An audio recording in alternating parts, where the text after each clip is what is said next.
that performance was a matter of talent plus hard work. Right?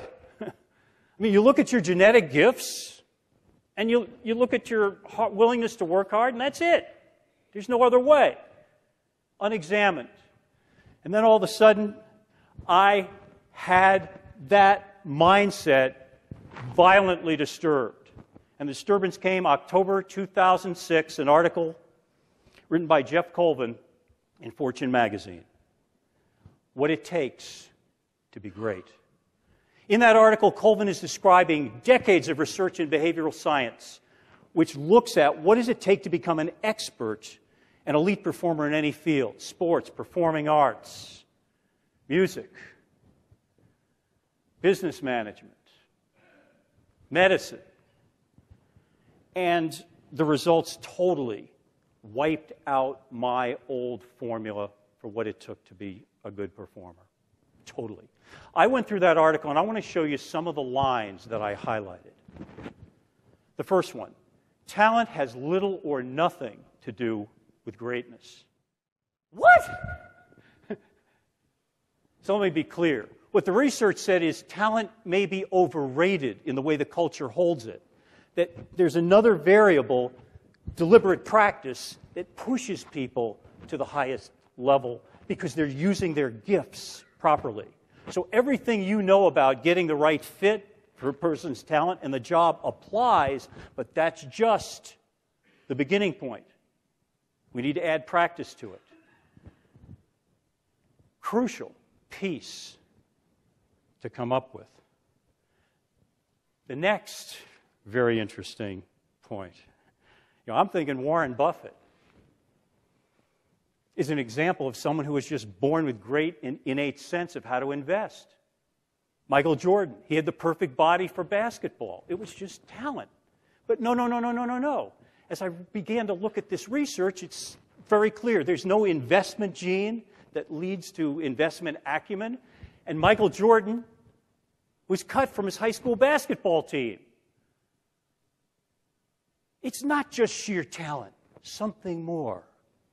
This practice capability. So what are we talking about? Next, yellow highlight. I'm going through the article. And it reads, so greatness isn't handed to anyone. It requires a lot of hard work. Yet that isn't enough, since many people work hard for decades without approaching greatness or even getting better. Wow. No, it's a particular kind of hard work that I've mentioned called deliberate practice. So what's the definition there? And in your handout, that's page 3. Follow along here. Definition of deliberate practice is that it focuses on mastering tasks beyond one's current level of comfort and competence with relentless intent to continuously improve. So in other words, elite performers feel uncomfortable, but so what? They have a relentless intent to improve. Deliberate practice also means that the performer feels that they're not very good at doing something. They're incompetent. They may fail. They may make mistakes. Doesn't matter. There's a relentless intent to improve. Move to the third major insight that I got from studying this research. And this one really took me away. Question: how many hours of deliberate practice do you think it takes to become an expert in most fields? Some of you know the answer. What is it? 10,000 hours, did you say? Yeah, you might have read Malcolm Gladwell's book, Outliers. Typically 10 years, 10,000 hours of deliberate practice is what it takes. Now, let me be very clear. I don't mean 10 years spent in a given position. What typically happens is people do a lot of deliberate practice year 1 and then repeat that skill proficiency 9 more times. Now, I'm talking about deliberate practice. So back to the definition. How would you like to sign up for a career where you know that it meant spending 10,000 hours doing things you didn't particularly feel like or weren't particularly good at?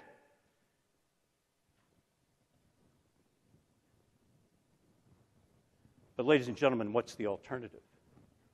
Would you rather spend that same 10,000 hours struggling, hit or miss, probably ending up plateauing somewhere and assuming that was the best you could do, like me. That's the alternative. Turns out, deliberate practice is the most efficient way to become an elite performer, an expert in your role. Third sentence that I highlighted. Almost anything anyone does at work, from the most basic task to the most exalted, is an improvable skill. So you think about cleaning machinery, maintaining machinery, strategic thinking. Every single task is a potential improvable skill. Wow. Suddenly, every element of my mindset that I thought was reality for certain was blown to smithereens. And I'm thinking to myself, wow, this is incredible. Talent is overrated. Practice makes the larger difference. Hard work is too vague. There's a form of hard work that delivers it. And every single thing we do at work, every task is potentially improvable and practicable. Wow! Deliberate practice. Where have you been all my life? Say hallelujah! I mean, it was that kind of a revelatory hit. And at that moment, folks, I drew a line in the sand. For the rest of my life, the areas of performance that matter